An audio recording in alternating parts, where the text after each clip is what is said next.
thumbs up to the video if you're in here.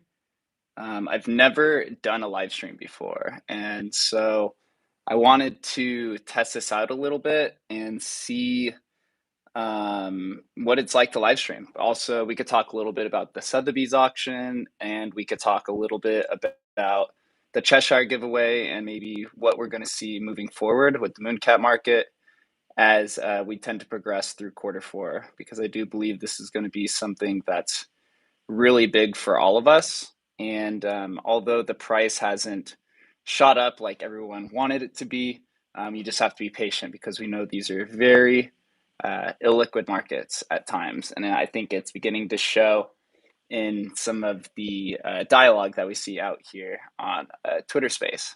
So while everyone gets in, or while I test this out, I want to just talk a little bit about myself.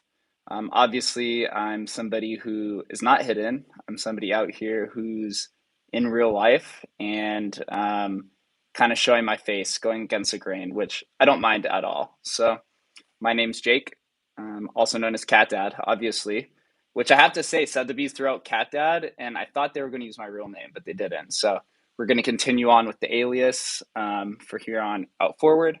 I live out here in Las Vegas, Nevada, and born and raised Las Vegas local. I do a bunch of things that aren't just crypto related, but I think I'm slowly progressing and moving in that direction. I got involved in crypto in 2017.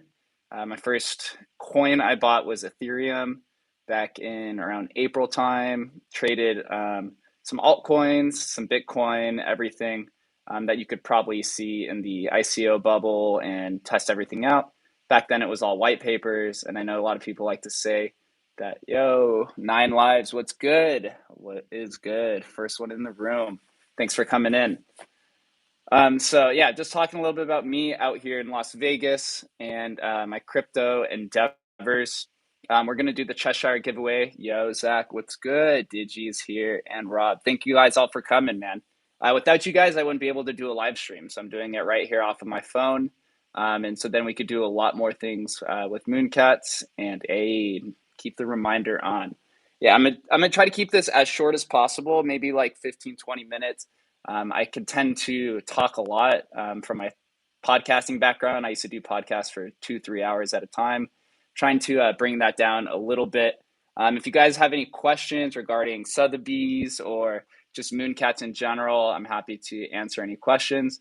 Until then, I'm just going to ramble for a little bit about my background and kind of like what I see happening with the first 12 hours that this auction has unfolded so far. Actually, he's got a little bit better than what I thought. I'm going to be completely honest. I didn't think there were going to be any bids for at least for the first few days. And it looks like there's about half of the 52 lots, 53 lots have bids on it. So, and then I just counted right before this.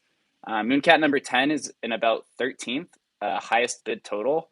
It's right now it's sitting at 13K, which is roughly about a little over 3 ETH, like 3.2, 3.3. Obviously, I paid 32 ETH for it back a few months ago, which seems like forever ago. And then I have my computer right here in front of me. Mooncat number 183 sits at $5,500 bid, and Mooncat 220 sits at 2,400. So we got some disparities going on, which it looks like. How do you think the non-NFT people in the Sotheby's audience is reacting to Mooncats? I'm going to be honest. So when I was looking at Sotheby's Twitter engagement, Mooncats has probably the highest engagement total outside of maybe the CryptoPunk that's on there or the Rare Pepe community. One of the reasons do you think bids are from NFT veterans? Yeah, right now it is. It looks like Punk 7161 has been bidding on all three of them. He also was the highest bidder for the CryptoPunk, which is sitting at around 300K right now. So looks like there's that big, yeah, the Larva Labs lot sitting at 380,000 now. So it looks, and he's one of the top bidders there. So it looks like he's trying to get his hands on some Mooncats. I the reason why Digi and I went and did this one of one Sotheby's boutique item is we thought it would have the potential to attract the traditional collectors because it has the Sotheby's name on it. And this is the first IRL brand that is being tokenized on the blockchain in the form of an asset. So it's like a perfect collaborative effort. The website itself for the Metaverse Sotheby's NFT marketplace is a little confusing to some.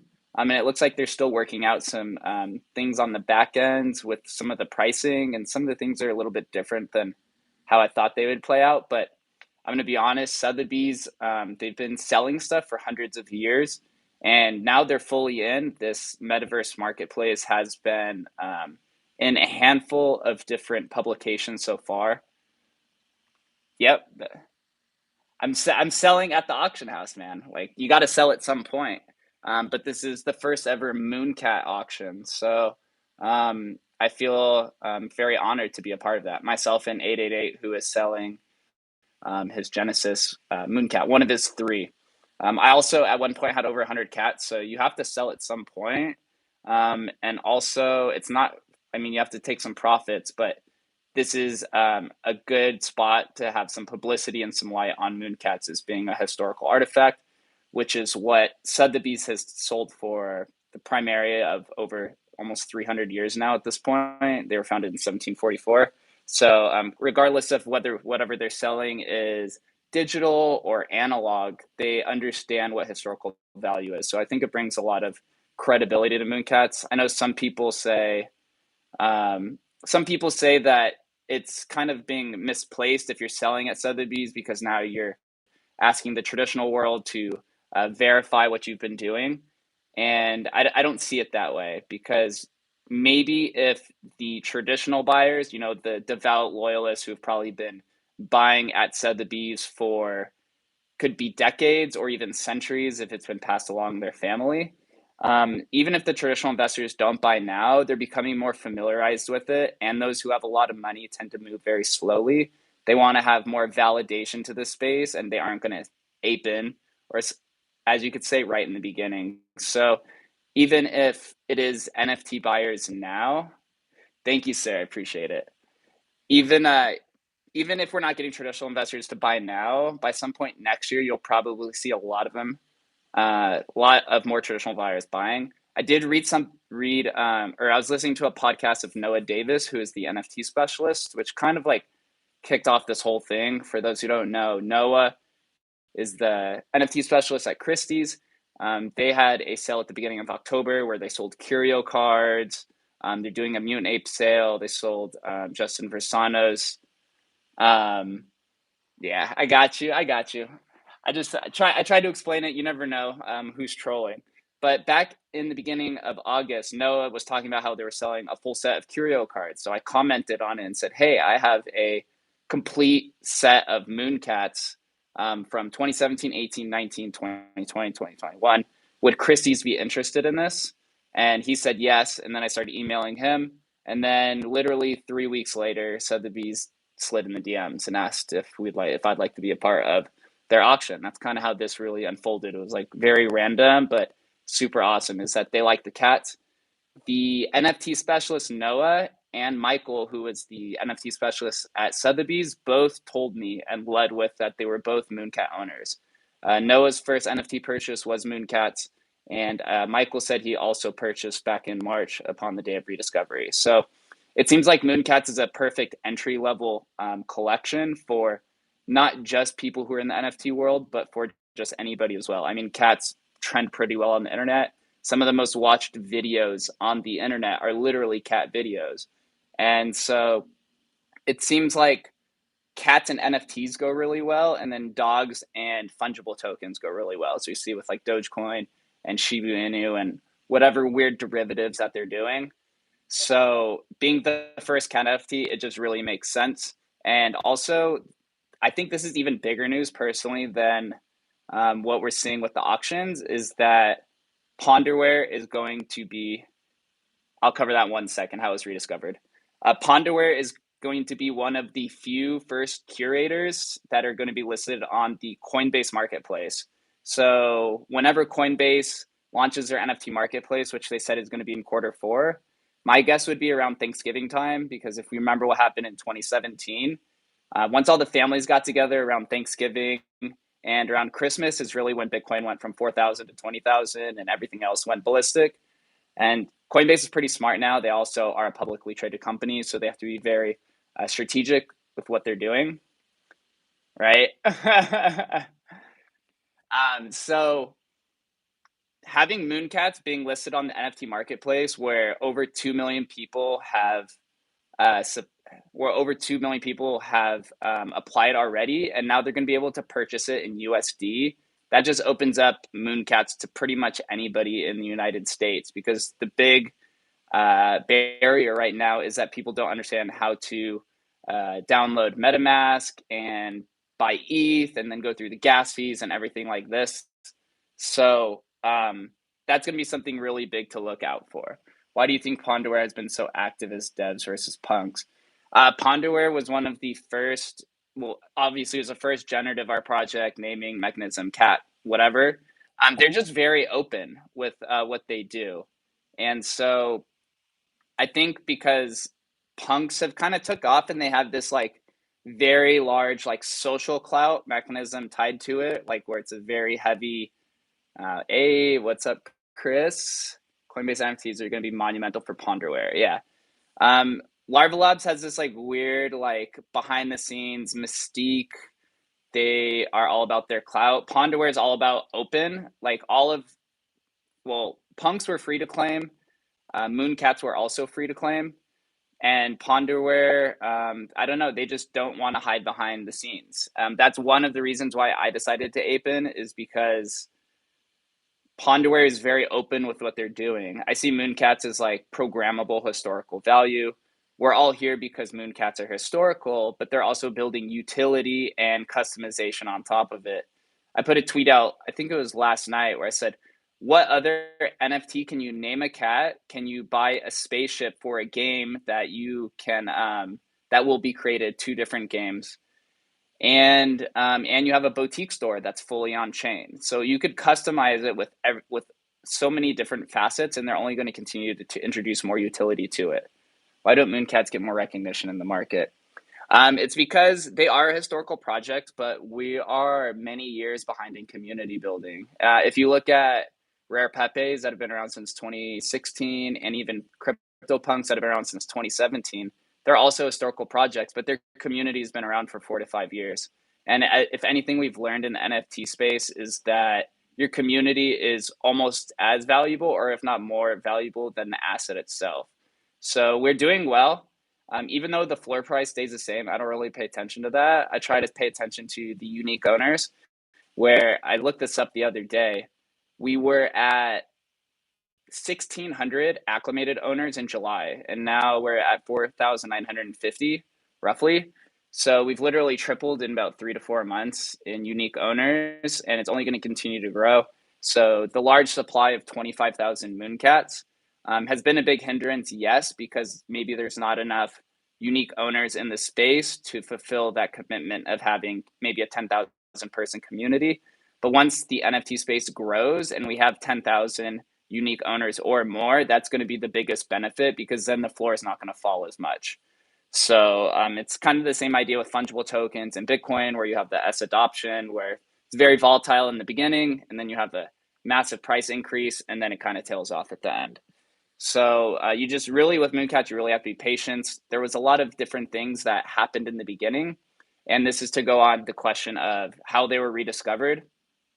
Back in March, yeah, we are all literally so early. There's less than 500,000 active wallets on OpenSea right now, and Coinbase has over 2 million signups.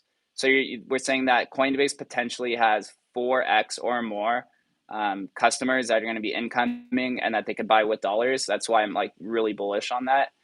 Just depends on how the rollout is. Is it centralized? Is it Web3 enabled? Those are still things that have not been announced yet. But MoonCats were discovered back in March. They're a project that was created in 2017 as the first proof of work coin, first generative. They were our ERC20 tokens. So they were actually created before ERC 721 even existed. I did bid and win a silver loot print earlier today. I don't think they've released them yet. So somebody, I think it was Real Alan Hana and Justin Trimble and a few other people. I don't know if they went through the blockchain or they found an old Reddit post or whatever, but they posted something in March saying, "Hey, look, we found this old NFT project that has over about 20,000 unminted cats of the entire collection.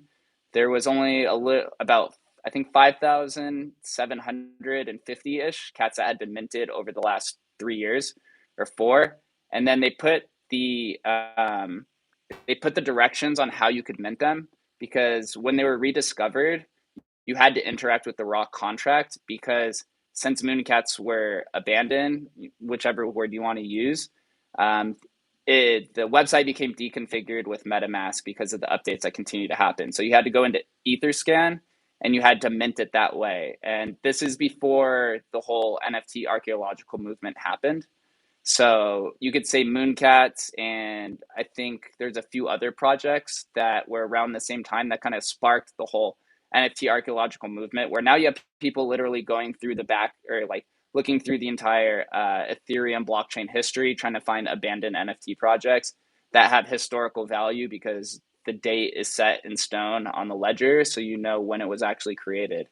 But whether those NFT archaeological projects build communities is something that you still have to bootstrap. So that's what you see with Mooncats is it's programmable historical value. The historical value is there, it's not going to change. But then how are you going to build utility on top of it to ensure that the price increases and that there's a flourishing community? Yeah, yeah. I love looking through and finding these historical projects. I'm a big fan of Rare Pepes. I own a few other ones as well, Crypto Arte, but there's just so much that's happening now that it's impossible to really keep up. But with that to say, I would love to own a bunch of other ones. It's just right now, I took a really heavy concentrated bet on Mooncats back in March. It was something that I really believed in, and I still do.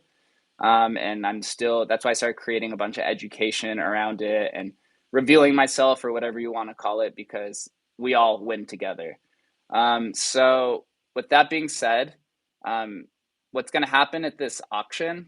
I don't know, regardless of whatever the closing price is.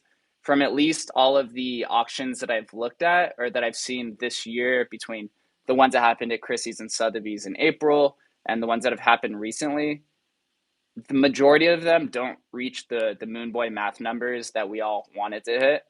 So to me, as long as at least for Mooncat number 10, if we could surpass the all-time high for a non-Genesis sale, which is 48 ETH, which was number 9 was sold to Cooked One, then I think that's a healthy sign of growth for the market. And whichever the other two sell for, whether it's 10 ETH or 15 ETH or whatever they people want to bid for, is cool too. But I would just like to see the non Genesis all time high taken out by the end of the auction, which at this point I think is likely to happen. Sotheby's has their own marketing campaign. They told us that they were supposed to host a bunch of Twitter Spaces this week, and I'm sure that they talk with their clients on the back end. I don't know that for sure, but that's just my own speculation. So it's just going to be fun to watch. Wake up every day, you see different bids, people getting into it, people being familiar. And although it is quoted in dollars, I was told from Michael that the buyer has the option to pay in Ethereum, Bitcoin, USDC, or USD.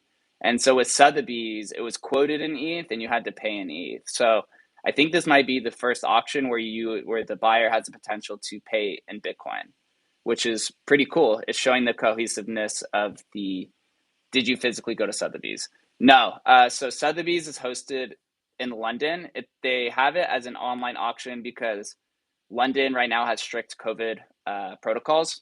So they actually held their first in-person auction in over a year and a half last weekend, which is when Fuosha sold that piece for I think like $2.5 million.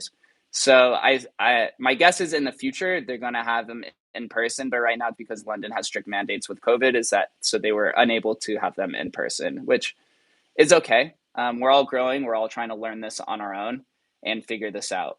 So we are coming up on 20 minutes. How are the auctions going? So we have right now, it says 7 days and 13 hours until the end. It's basically a running auction where you can just bid over the next 8 days. Yeah, it was actually the biggest um, digital contemporary auction. He was selling his physical piece along with the digital piece. So it was a big milestone for him. It was kind of hidden. My Sotheby's marketing is very interesting. You can check it there. Yeah. Their marketing's been very interesting. I don't know if it's because they're behind or they're doing things on the back end, talking to their clients. Have you ever auctioned on an antique or purchased an antique at auction? No, but my first business was an antique store out here in Las Vegas. Back in 2017, I had an antique and collectible store with my father called Next Gen Pickers, which I owned and ran for about a year and a half. And so that I think that kind of gave me the foresight of when MoonCats were rediscovered back in March. At that time, they were considered the second oldest NFT. So like this is how early we are. It's like they were considered the second oldest NFT, and now they're like the seventh or eighth on the Ethereum blockchain. And then you go back to the Bitcoin blockchain, and there's another like 7 or 8 projects that were built before that. And then you go back to Namecoin, and there's like 5 or so NFTs on Namecoin that predate Bitcoin even. So that just shows how early we actually were in this like archaeological dig. I do think we're coming to an end. Like Namecoin, I think's as far back antique NFTs. Yeah, vintage NFTs is what they called. The oldest NFT was sold at Christie's or Sotheby's earlier this year. It looks like a picture of a galaxy or something. It was sold for $1.4 million, which is the oldest known NFT. I think it's from like 2011. But still, I think we're just super early because it's mostly NFT. Hey man, you hear about Dragon Chain? That's like an old 2017 project. I never traded it, but I was very aware of how heavily it was shilled during the ICO days of 2017. Right now, I'm just like so deep in NFTs. I find it so interesting. They remind me a lot of like, they're like tokenized social arenas or gamified social arenas. And this is just this is just me being why are punks so expensive, Mooncats not? The main reason is because punks have 4 years of community building ahead of us. So that's why they're so undervalued and punks are taken off, right? All the punk owners, they hung around for 4 years and minted them for free. And now they're up like 1,000x or 10,000x. Mooncats were free, but we're still in the early stages of it. And yes, we're probably going to grow much faster than 4 years because of the amount of capital and the amount of people in the system now, rather than like back when Larva Labs and CryptoPunk was forming a community, there's probably under 1,000 people in the entire NFT space. Now you're probably going to have over 1 million people by the end of the year, but you just have to be patient because there's still Ponderware is still working out all of the inefficiencies in the market. Obviously, we've had to work around the unofficial wrapper, which was created by an independent dev upon rediscovery, which provides no utility and gives all of the rewards to that independent dev. And people keep getting wrecked on it because on the unofficial wrapper, it has numbers, but that's not the mint number. That's the number in which they were wrapped. So you see people going into the unofficial wrapper and buying the low mints for 2 3 ETH when in reality it's actually, yeah, it moves so fast when in reality that's just the wrapping number. So this is why we try to tell everyone to buy only on the official wrapper. And that's why I started creating a lot of educational tools because it's going to take a little bit to drain the bayou or make that unofficial wrapper become obsolete, which it already is. Which is why personally I think Pondware is going to go, and I haven't talked to them about this, but there are only two 2017 there. Yeah, a lot of people have gotten wrecked, so they refuse to change the price or acclimate. So like the guy who bought the unofficial wrap number 0 paid 30 ETH for it because he didn't know that it was not the mint number. He thought that the unofficial wrapper was the mint number when in reality it actually wasn't. I think me speculating, I think Pondor is going to go heavy in the Coinbase marketplace because they feel burned by OpenSea because OpenSea refuses to unverify the unofficial wrapper and they don't answer to any of their requests.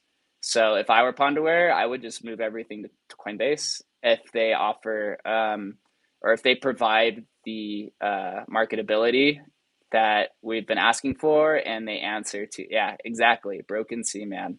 It always Mooncats always breaks OpenSea. Anytime Mooncat pumps, you can even ask NFT Machine. He tweets about this all the time.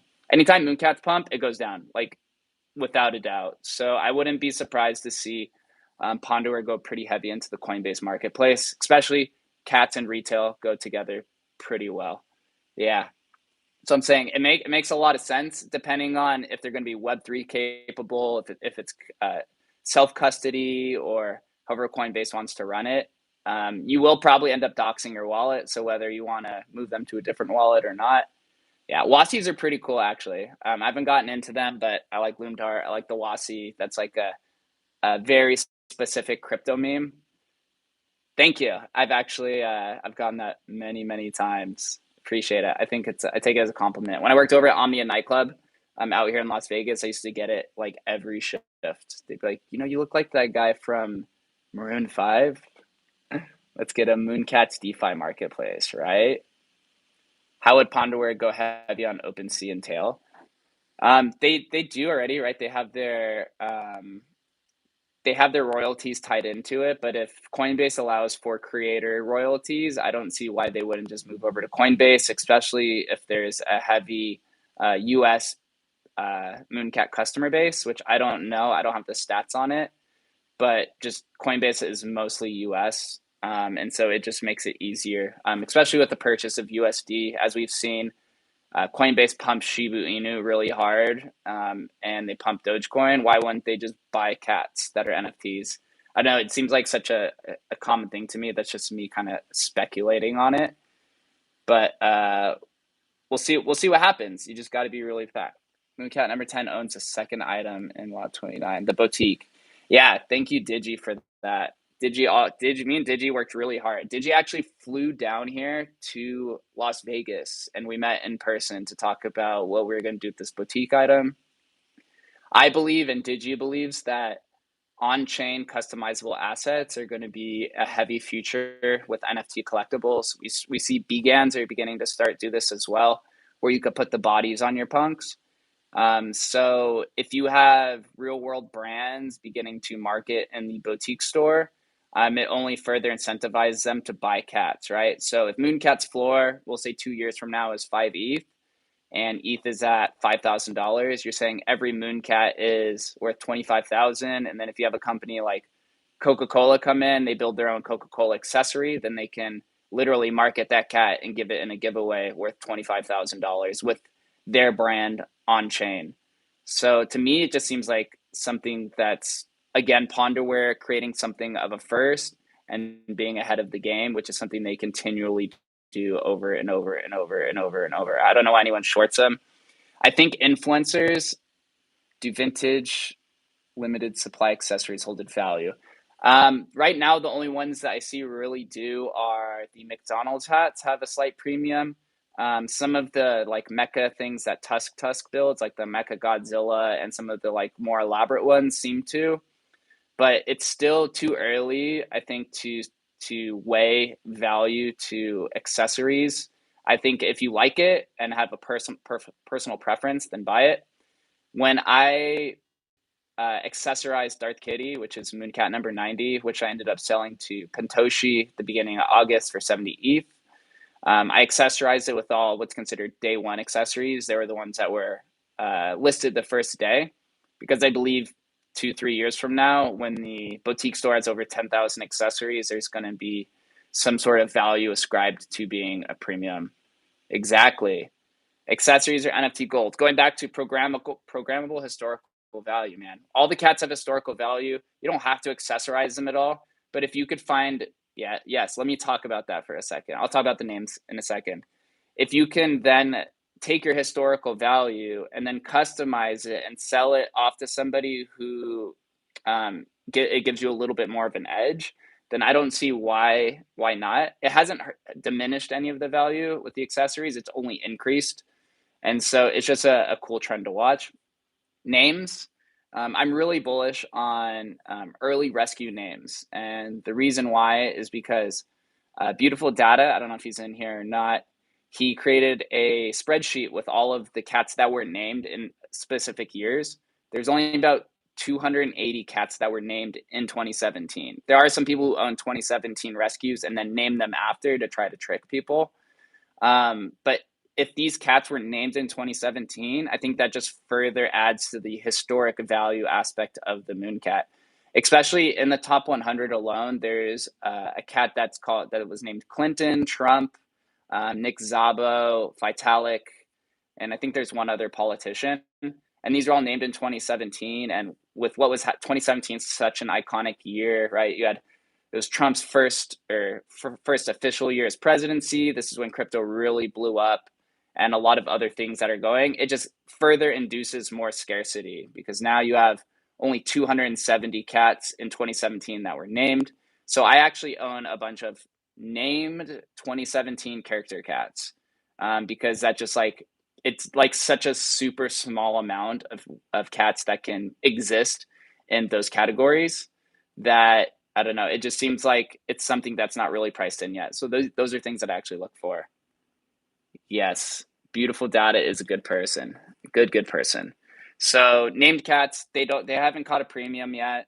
But I think the early rescue ones that are named in 2017, 18, 19, there was only 2 named cats in 2019. I think 2018 only has like 15 or 20 because Roller Dance owns like literally half of the supply. And didn't name any of them. And there's no named cats from 2020 at all because there are only 3. 2 are acclimated.